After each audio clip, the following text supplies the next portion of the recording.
Okay. All right, sorry about that. Okay, so. Okay, so a deviation, like how something deviates, is just the difference between the data value, I'm going to use x for that, and the mean, that x bar, right? So a deviation, it's literally just whatever one of your data value is minus the mean. So you do have to calculate the mean to be able to find a deviation. We are going to talk about how to find variance and standard deviation by hand here real quick, and then I'm going to show you how to do it on the calculator on the back. Now, this looks like extra complicated, I'm sure. It says x bar is the mean. So if you guys haven't seen this symbol before, it's a sigma. Does anybody know what that means? If this is the sum. Okay, so what this is actually saying, what I just wrote, the x minus x bar, that's just how you find a deviation, just a data value minus the mean. So this has data value minus the mean, and it's squared. So what it's doing, this is saying the sum of all the deviations, and that's what the sum of the squared deviation, we're going to square them here in a second, and you divide it by n would be the number of data values there. That's all that is. We're not going to use that symbolism by hand. But the variance is the square of the standard deviation.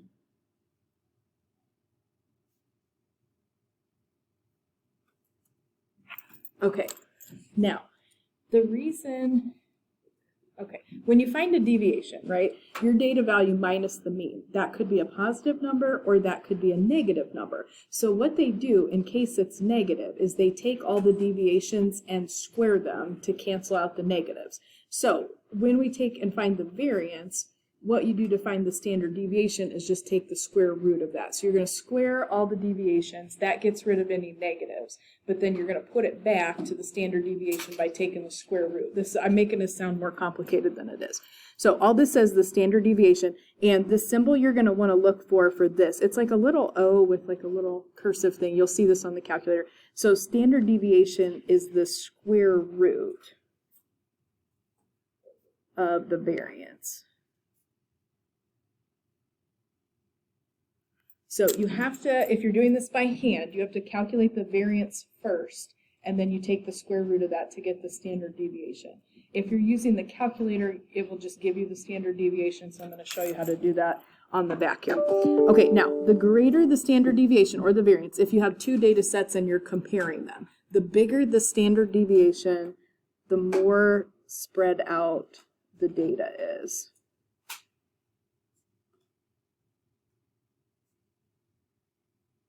And we're going to compare two data sets on the back, so you'll see this. But the bigger the standard deviation is, the more spread out your data set is going to be. Okay, now this is just like a little technicality that I'm going to tell you about here real quick, because there's two different values on the calculator you're going to see in a second. There's actually two different ways to calculate standard deviation and variance. One is called sample, which we are not going to use, and we are going to use the one that's called population. Okay, the only difference between the two, it's exactly those two formulas that I have up above there. If you do sample standard deviation, you have, instead of the denominator being the number of data values, just n, they use n minus 1. And we're going to use population, so that just has an n in the denominator. The difference between the two, if I have a bunch of data, let's say I just took a sample, let's say I wanted everybody in the class and I just randomly picked 5 of you. That would be a sample. But if I had everybody's data, like for a test score, if I had everybody from the whole class, then that would be a population. So all the questions we're going to do, we're going to have the whole population for our data set, so we don't need to do a sample. So you don't really need to do anything other than define which variable you're going to pick on the calculator. Otherwise, this is going to be good. If you guys see this on the calculator, this one will be a capital S with an X next to it, and the population is going to be that O, or like a little cursive O with an X next to it. So we don't want to use, you'll see this on the screen in a second, but we're not going to use sample, we're going to use population standard deviation. Okay, now, Okay, we're going to calculate the mean, the standard deviation, and the variance. For these test scores, we're just going to do this by hand. And I'm going to ask you to do one question like this on the homework too. Now, if we get any nasty numbers as we do this, we're just going to round to the nearest hundredth, so that's going to be 2 decimal places. Okay, first thing you have to find if you're going to find a deviation is you have to find the mean, because you'd have to subtract the mean from each of these test scores. So I'm just going to real quick write these out vertically here. And they don't have to come in a particular order. If you want to order them from least to greatest or something like that, you can, but that's not necessary. So I'm just writing down these test scores, and there's 8 of them. So if I want to find the mean, we're just going to do this by hand. I'm just going to add these guys up. So I got 89, 79. She's already got the mean done. I'm slow today. Okay, if you add these up, you should get 664. Okay, if I didn't mistype anything. Okay, so then to get the mean, I'm just going to do 664 divided by the number of test scores that I had for us in our set here, which is a nice number for this question. It's 83. It's not always the case, but for this question it is. Okay, now once you have the mean, you can calculate the deviation. So deviation, and again, if you want to order these from least to greatest, you can, but you don't have to. So you take the test score, and it's always, you subtract the mean. So it's your test score minus whatever the mean is. Sometimes that's a positive number, sometimes it's negative. It could be 0, it depends. I didn't have anybody in this example have an 83 on their test, so we won't have any that are 0, but that can happen. So each of these deviations, like if I do 79 minus 83, that's a negative 4. So some of them are positive, some of them are negative. If I do 74 minus 83, that's negative 9. 67 minus 83 is going to be negative 16. 99 minus 83 is actually going to be positive 16. 91 minus 83 is going to be 8. 84 minus 83 is just 1. And then 81 minus 83 is negative 2. So that's what we would call the deviation from the mean. How does that test score deviate from the mean? And that could be more than the mean, that would be a positive value then, or it could be less, that would be a negative. Now, to calculate the standard deviation, we got to find the variance first. So to find the variance, what you're going to do, you're just going to square each of those numbers, and what that does is it gets rid of the negative, and that way they're all they're all going to be positive values, and then we'll go backwards and take the square root to get the standard deviation. So if I square these, they should all be positive. So like 36, 16, 81, 16 squared is 256. You guys might not know that one off the top of your head. 8 squared, 64. 1 squared, please don't write 2. I know someone did. 1 times 1 is 1. And negative 2 squared is 4. I did it last period. That's why I said that. Okay. Not really, but I thought about it. Okay. Now, I'm going to add up these deviations. So I'm just going to add the sum of the deviations squared. That's, if you look at the formula at the top of the page, that's that complicated part that has the little sigma notation with the sum. So it just means add these numbers up. So I'm just adding these numbers that I squared up real quick. You should get 714 if you add those up. Okay. Now, the variance is the average of these deviations squared. So you calculate this just kind of like you would a mean. You take the sum of the squares of those deviations and you just divide by how many there are, which is 8. This one does not end up being a nice exact value. This is 89.25. And then because we squared everything when we did the deviation to get rid of those negatives, to actually get a standard deviation, which would be a standard how far away are most of these values from the mean, what you do is you just take the square root of that variance. So square root 89.25.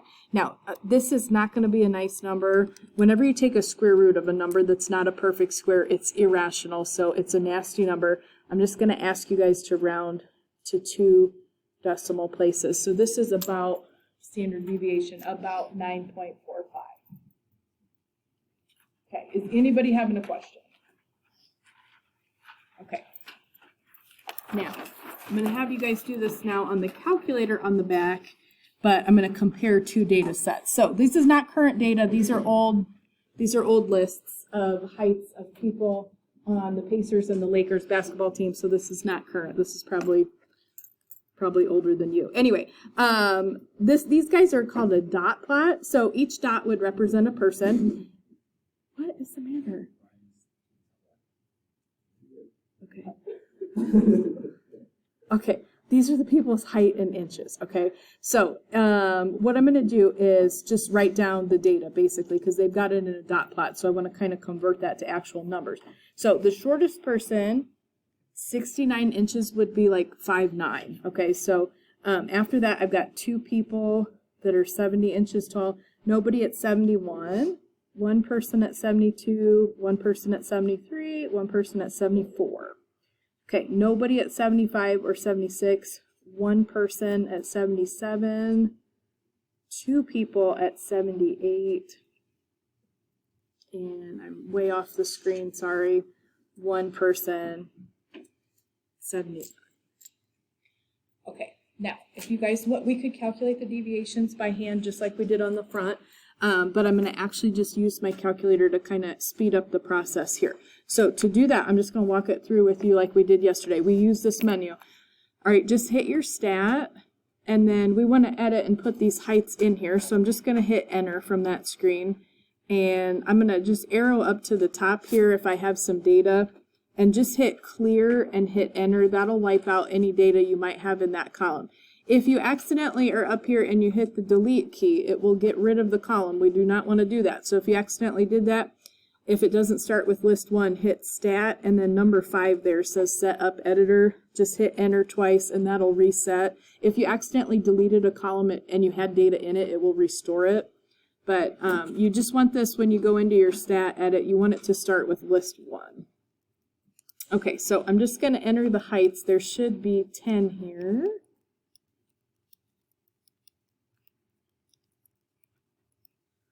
And you have to hit enter after each one, and I always just try and take a second and like spot check and make sure I didn't mistype anything or flip numbers around or something like that. Now, once you're there, we're going to hit stat, calc, arrow over to that, and you just want we have one list, so we have just one variable statistics we're trying to calculate. Just now, the only thing I would check there, make sure that says list 1. If it doesn't say list 1, hit second and then the number 1, because that's where we put our data, hopefully. If you put it in a different list, just change the list. You can do that. If not, just go ahead and keep hitting enter until the data shows up. Okay, now the directions say find the mean, the standard deviation, and the variance. So the mean is that X bar at the top, which is actually 74 exactly.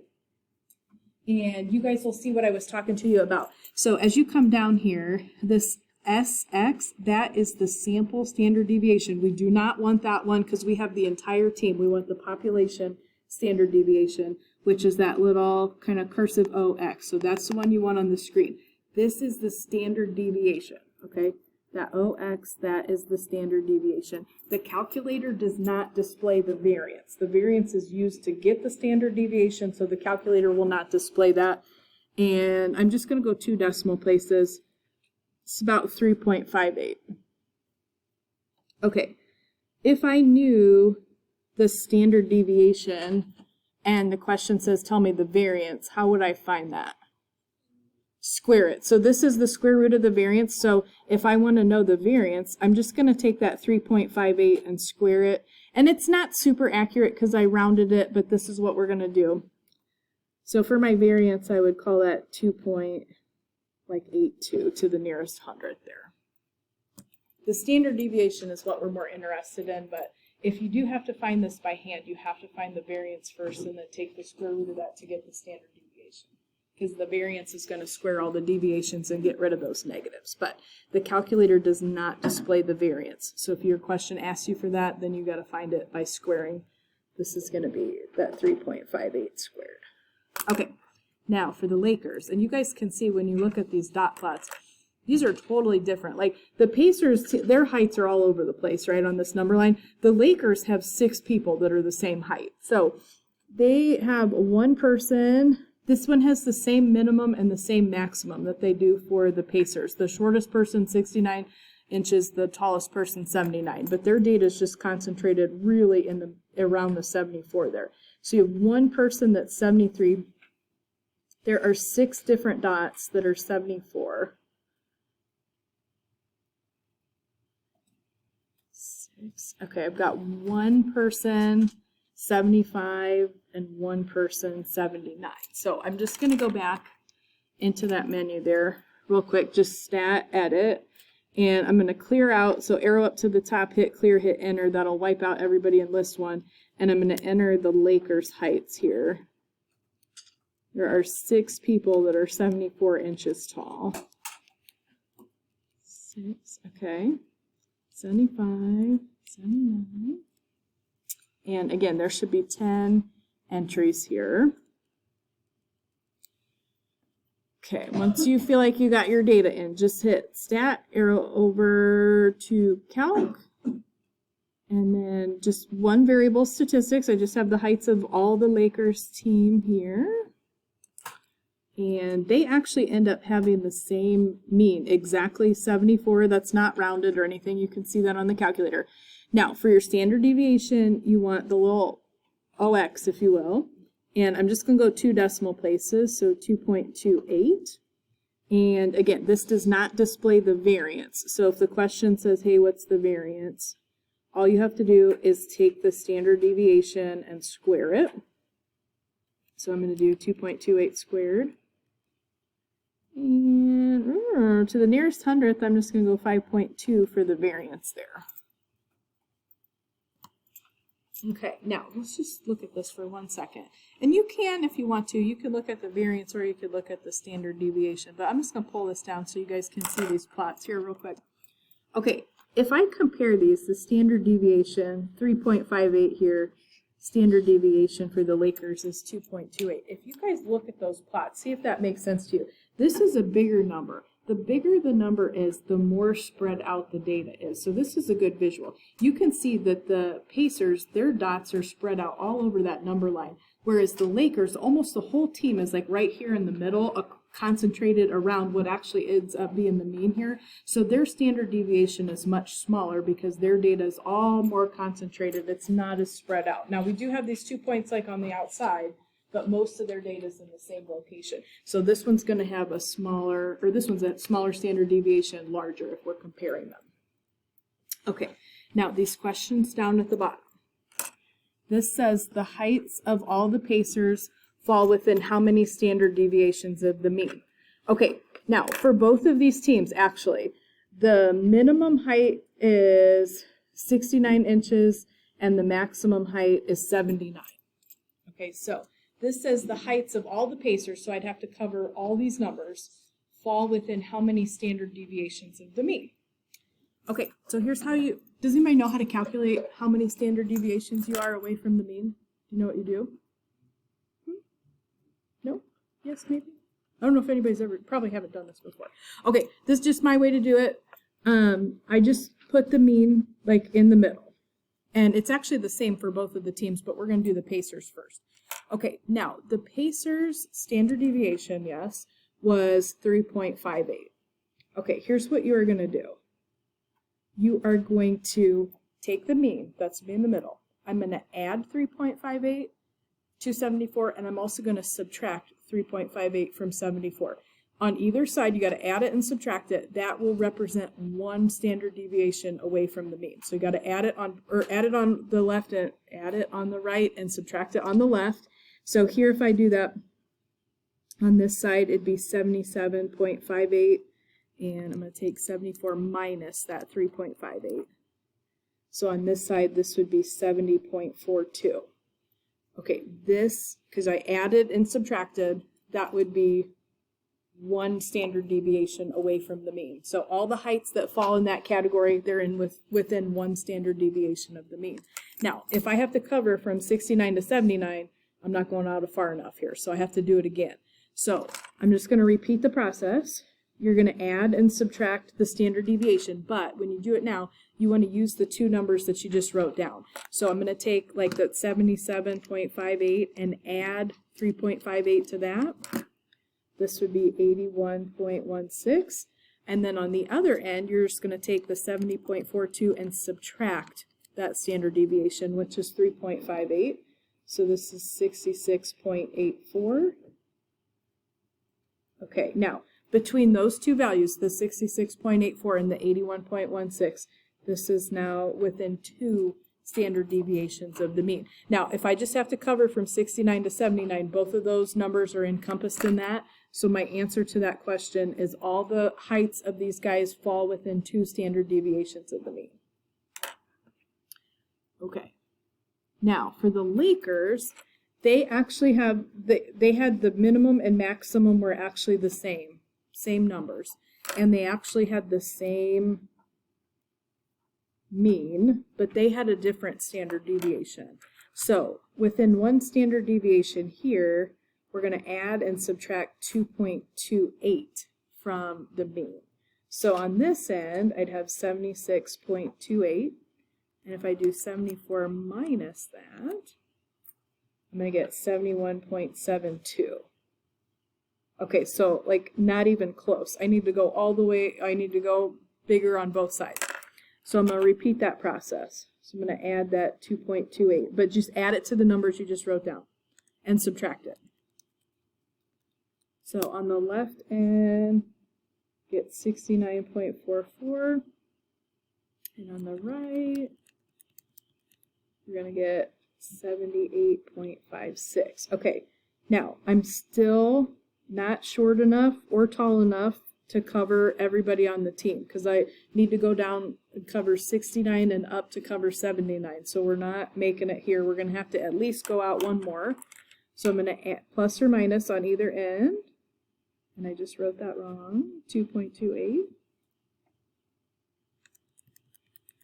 On this end, it'll be 80.84. And this one will be 67.16. So, once I've gone out, now I've encompassed everybody there. I've covered everybody's height in between those two numbers, but I had to go out 3 standard deviations to do that from the Lakers.